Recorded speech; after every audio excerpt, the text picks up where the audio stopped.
welcome back to the fourth Teach2Learn speech workshop. Today we'll be continuing impromptu speaking stuff, but we'll be kind of transitioning into more current affairs. So incorporating what's going on in the world right now into impromptu speeches and addressing prompts like that.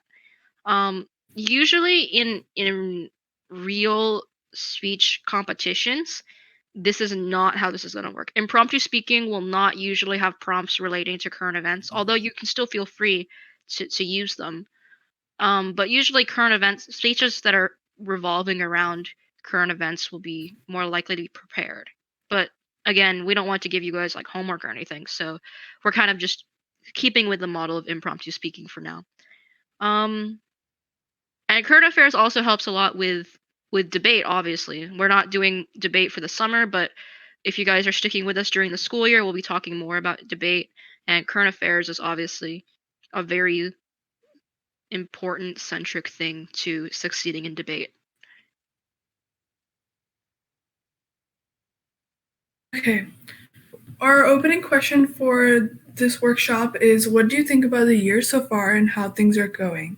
This connects with our overarching theme, which is current affairs, by getting you to start thinking about how current affairs are going, what are some events that happened this year, and so you can have some in mind for our prompts later on. Yeah, and go ahead and type your answers in the chat. Obviously, it's a little difficult. It may be a little difficult to not feel negatively about it, but you can also put in positive things. You can also put in personal things, or talk more about world events. But yeah, go ahead and type answers in the chat.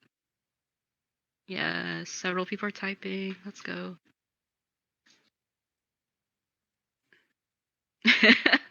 Yeah, that maybe is something a little more detailed, but I definitely understand. I definitely understand the vibe.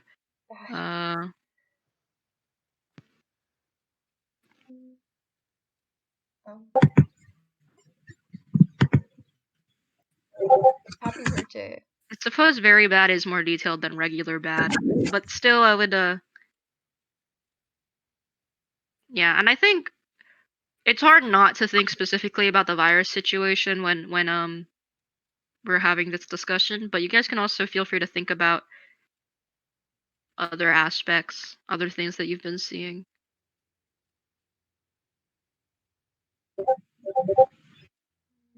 Challenging. It's a little better than bad. But yeah.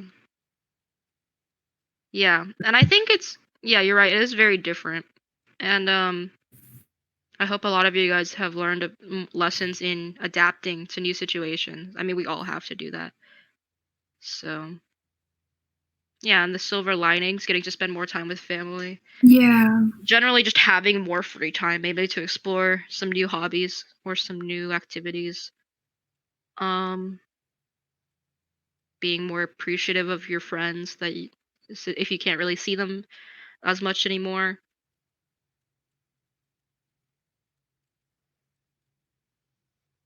But other than the virus situation, also take a minute to kind of just think about other things that are going on in the world. Obviously, you know, we don't want to make this an environment where people start yelling politics at each other, but it is important to think about politics, especially when we're thinking current events, because most current events are inherently political. I like that analysis. We're all bored, so we might actually like school. Yeah, one thing I regret from, I guess, even now and from when I was like your age, is not like understanding what's going on in politics in our current, relating to our current events, right? Just like what I would recommend is start doing research from the most like unbiased perspective and hear both sides. Remember, that was one of the prompts that we were looking at last time. It was hear the other side, right? So look at both sides. Just because you have just because all of your friends and your family are from one side doesn't mean you can't at least hear the other side, right? That's very important. because you have to understand everything, or not everything, but you have to have a very good understanding of what's going on before you can start making claims and taking your side and everything. Um, and when you do that, you have to do it in the most healthy and respectable way possible. But even at your, I think just at your age, the best thing to do is just start like researching what's going on out there in terms of Yeah. politics, And just start what's browsing happening. like That's it. different news outlets, because I mean most news outlets have some kind of bias. So it's good to read the news, but it's even better to read the news from multiple sources and fact Yeah. check and stuff like that. Because well, I think we can all totally understand like not wanting maybe necessarily to get into politics because you don't want to start fighting with people, you just don't feel comfortable reading about some of the subjects. But even outside of speech and debate, just in general, like in your life, it will help you if you understand it more, and you will be better at just learning about things and learning about important topics. Yeah. But Don't yeah, be super toxic. I mean, if you do get into it, please don't be super toxic when someone has a different perspective than you, um, because that just happens way too much. It's just yeah. really annoying and like sad. If any of you guys end up getting into competitive debate in high school, you'll find that um, you'll learn a lot more about political forms and stuff like that. And it's just the more you understand about a bunch of different things, hopefully the less aggressive or pointed you might be towards specific ones. Oh yeah, the media chart as well. So like even some news outlets you may think are not. Oh, that's really small. That's the quality's not good. But I don't know where that's from. Um, the media bias chart. You want to link it? Yeah, I'll get another one. That Yeah, one's kind of small. but it's important to account for biases. Anyway, we're gonna go ahead and move on. I think the general vibe is bad, but also there's some silver linings, some positives to the other side of it. All right, so the roadmap of this workshop is first, we're going to talk about some current affairs in speech and how you can integrate them in your speeches. And then we're going to just go over some devices and review some that we've already previously covered in other workshops. And we're also going to introduce pros and cons and transitions. And then we're going to show you guys an example of how to talk about current affairs in a speech. And then we're going to do the activity and give feedback after each person presents in the separate voice channels before we all come back to the general voice channel and vote for the next meeting's topic and do the closing question. Yeah, so running the same format as before. You know, you guys will be making an impromptu speech. We'll be discussing different devices, but looking through more of the lens of using current affairs instead of just using stories from your personal life or quotes or things like that. Okay, when integrating current affairs into your speech, keep in mind that it's similar to how you would include an anecdote. They both act as strong examples and evidence for your argument because they're things that actually happen, right? What exactly do we mean by a current affair? We mean a relevant real-world event that you can tie in to further prove your point. Relevant meaning something ideally that happened in the past year or so, but something earlier could also work depending on the prompt that we give you. And make sure you have enough knowledge on this affair to be able to elaborate on it and use it as a sufficient evidence. So you seem credible to the audience and look like you actually know what you're talking about, and not like you just pulled something random from the back of your head. Yeah, Right? and this is why I said earlier, you won't usually see current affairs related prompts in impromptu speaking because usually when you want to use current affairs in a speech, you have to do research in order to make sure that you are properly informed on different topics. But we're just for the sake of today, we're using them in impromptu speech just because um brain just because we don't want to give you guys extra work at home. Yep. Okay, now we're going to talk about transitions, and these are pretty self-explanatory.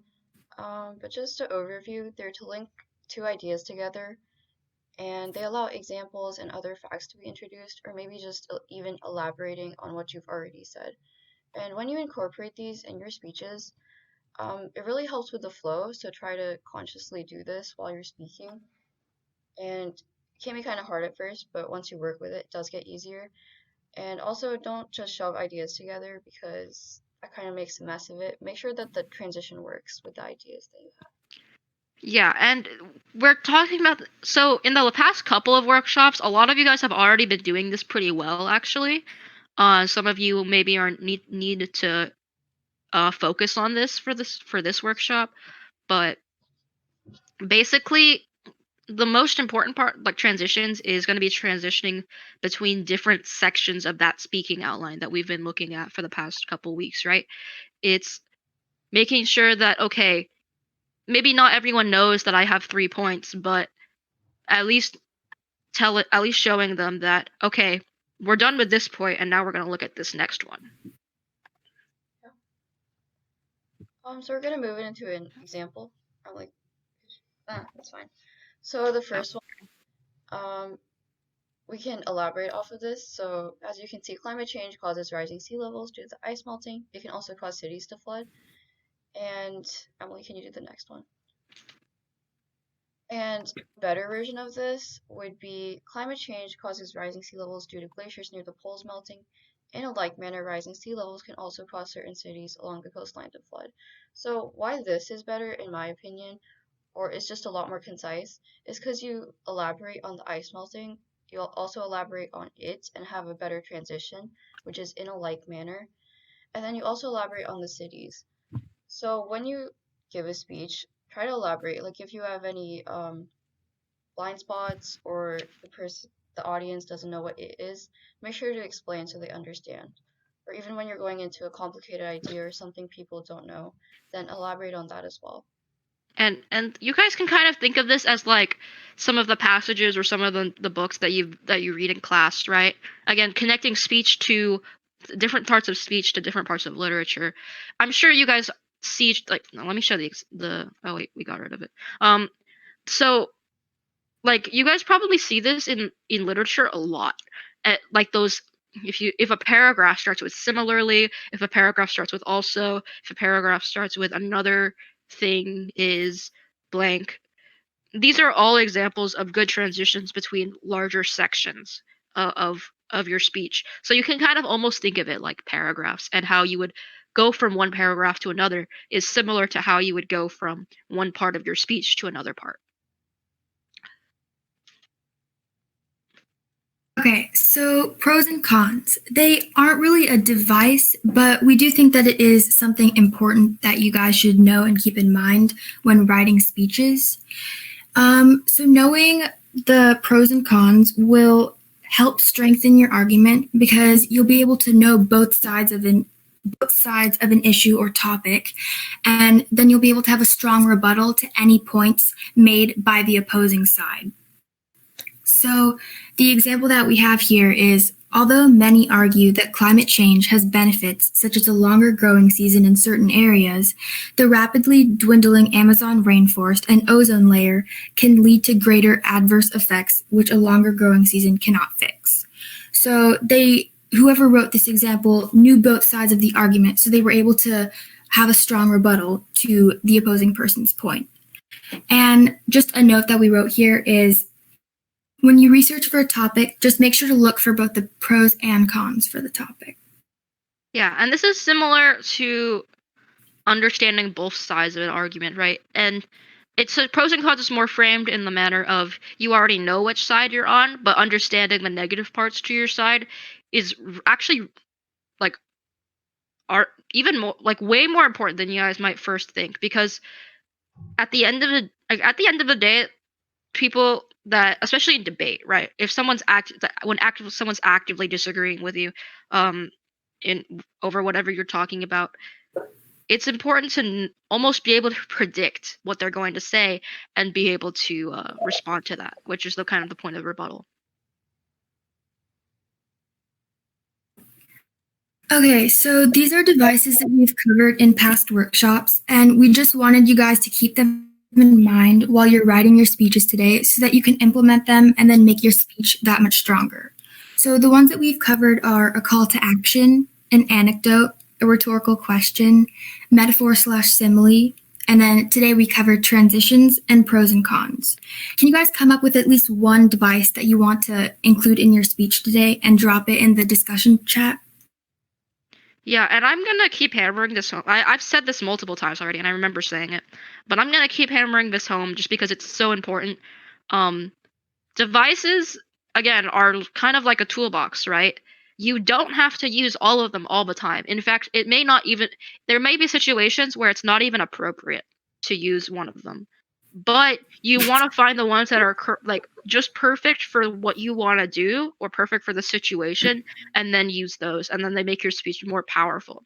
So you never want to use a device just because, oh, well, I got taught this device, so I'm going to use it everywhere I can. No, just find somewhere where it works, where it fits in, you know? Yeah, and go ahead and explain why as well. I think, yeah, like for transitions to make your speech flow more. And I'm probably, some of you guys probably even kind of figured this out last time, even, but some of the mentors might have, you might have received some feedback saying, oh, well, I wasn't sure where you were, or if you add transitions, your speech will flow better, that kind of thing. Trying to include more information. But even if it's not pros and cons or transitions, you know, other devices that you want to try to incorporate, because all of these devices could reasonably be incorporated in different ways. We've tried these 6 are ones that we've given you guys, are ones that are hopefully applicable to a wide variety of situations. There are some more specific ones, but we've kind of glossed over them for the sake of time.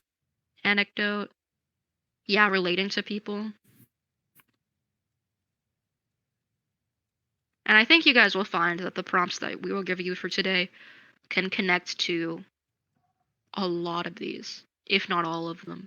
That doesn't mean use all of them just for the sake of using them, but you guys will probably be able to think of something. Metaphors for better understanding about what I'm talking about.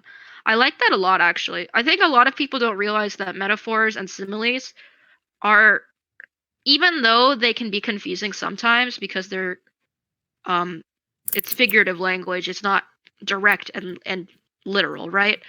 But they're still supposed to provide clarity. They're not, if you're using a metaphor and a simile and all it does is make what you're saying more confusing, then don't use it.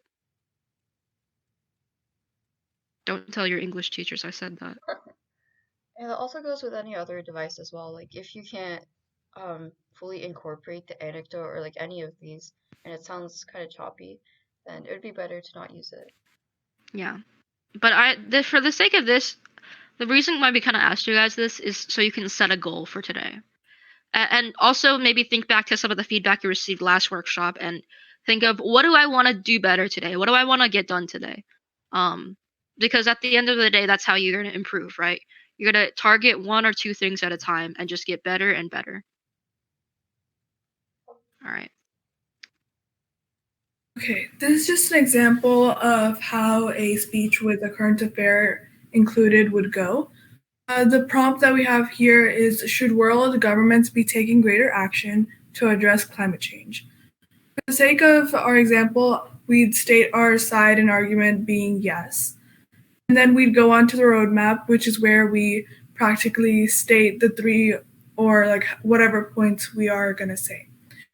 So it would go something like, I'll be talking about 3 reasons backing this point of view, which are increase in endangered animals, sea levels rising, and soil erosion. Keep in mind that you don't have to have 3 reasons, but it's recommended and it's a happy medium. You can always have like 2 points that are well supported and you elaborate a lot, but 3 points is what we recommend to you. And then we'd go on to elaborate on these 3 points. Endangered animals are increasing in number due to habitat loss triggered by climate change. One main reason for habitat loss is because the Amazon rainforest is experiencing deforestation and diminishing daily. So that can be your current affair.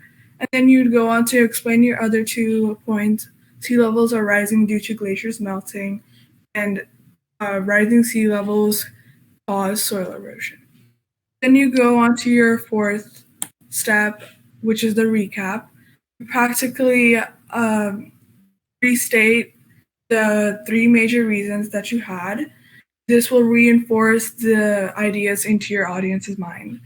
For example, in this speech, I covered 3 major reasons, which were an increase in endangered animals, sea levels rising, and soil erosion, backing why world government should take greater action to address climate change. And then we'd end it all with the conclusion to wrap it up by restating the fair example and adding a closing statement. Our example here is climate change is a more urgent threat than ever. Governments need to take greater action or risk environmental devastation.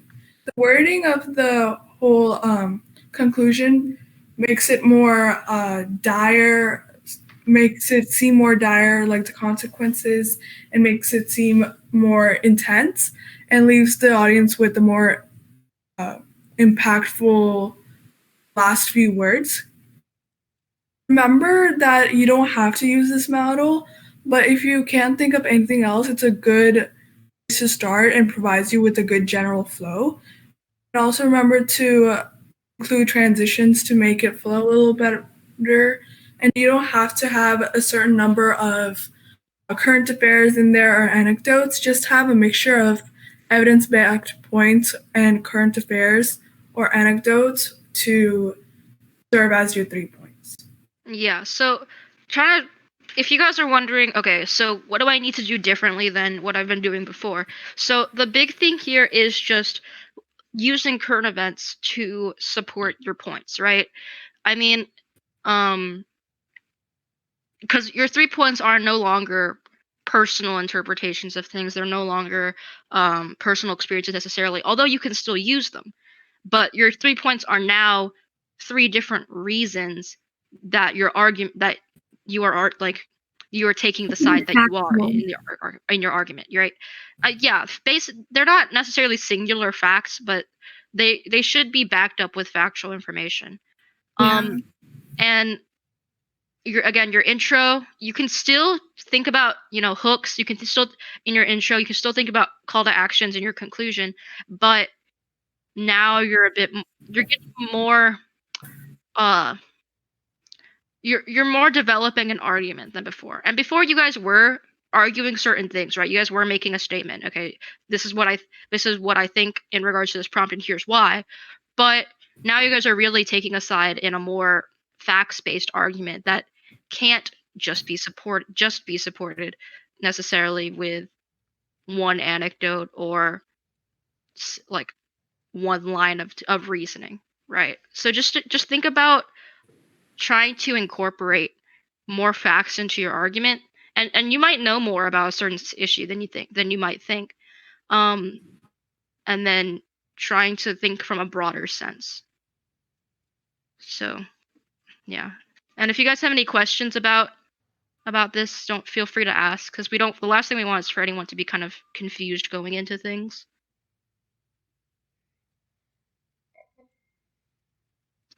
No, your prompt will be different, but it should be a prompt that all of you kind of have some knowledge on. And we'll post the example in the discussion for reference. Yeah. Okay, I'll move on then. So. Okay, so for the activity today, we have 3 prompts, and the prompts are: should STAR testing be mandatory? Should schools require homework? And should students be required to take both STAR tests and finals? So we're going to kind of do the activity in the same format as we have in the past workshops, but I think that we decided that we would have everyone answer a poll to pick their topic, right? Yeah. So you guys will get whatever topic that you want. But we're gonna just go ahead and poll you guys so we get a better idea of who wants to do what. So go ahead and pick one of these 3 prompts that you want to answer. And just go to the polls and just answer the poll. Yeah, But I'm typing it out right now. But while you're answering your prompt, just try to include the devices that we've covered over these past few workshops. And just to recap, those are like current affairs, anecdotes, transitions, metaphors and similes, call to actions, and pros and cons. Yeah, so then I think after everyone's answered the poll, we will just go into our separate voice channels. Yeah, so go ahead and go to the polls chat, vote for A, B, or C. Oh, that's a lot. I'm seeing a lot of B's right out the gate. I feel very strongly about that too. Yeah, and the other 2 are kind of more about STAR testing. Because I don't know about, because y'all don't really have AP tests yet, and probably only a few of you have taken the SAT or the ACT or whatever, so. Is this more of what, like, we want personally, or what's better for us? Personally. Yeah, so just which prompt do you want to answer? So something that you can immediately think of a good argument for or some reasons for. Yeah, and to answer your question, I think both things are stuff you have to take into consideration, because that both of those things are how you build your argument, right? Or 2 of the ways you can build your argument. So that's just something you have to sort of weigh. Which one do you, if in the case of these prompts they're mutually exclusive, then you can say which one matters more. Something that I'm more comfortable with, or something that I know is better for me. Which one will you feel easier to argue with? Like which perspective, you know? There's a lot of different ways you can choose. It's not a big decision. It's just the prompt that you'll be going with for the activity. So the activity again is the same as we've been doing. We're going to split into groups, kind of at random. You're going to have 5 minutes roughly to prep an impromptu speech. You're going to oh my god, what was that? You're going to get 5 minutes roughly to prep. You're going to get your piece of paper or your Word doc out. You're going to write your outline. You're going to try to incorporate the devices that you said earlier, or the ones that you think would be good for these prompts. And then you're going to give our speeches, and we're going to give feedback. Again, so just putting things into practice and getting better. So you guys go ahead and join kind of one of the 6 groups at random. We'll also start moving people. And the example is in the discussion. Yeah, and the mentors can also show it while we're working. But yeah, go ahead and join one of the groups at random. I'm gonna start dragging people into each one. Try to make it even. If you see there's too many in one group, then don't join that. Yeah.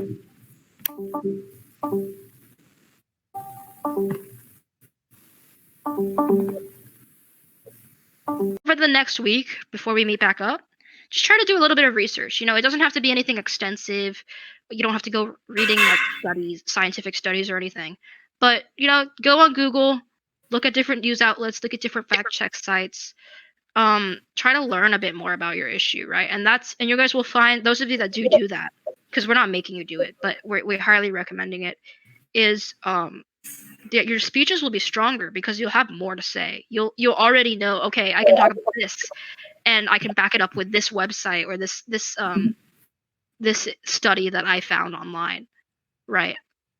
So that's your challenge. It's not really homework. You don't have to do it, but your challenge is for those of you that want to challenge yourselves to do some research on your chosen topic.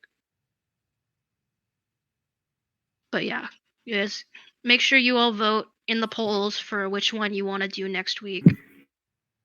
Okay.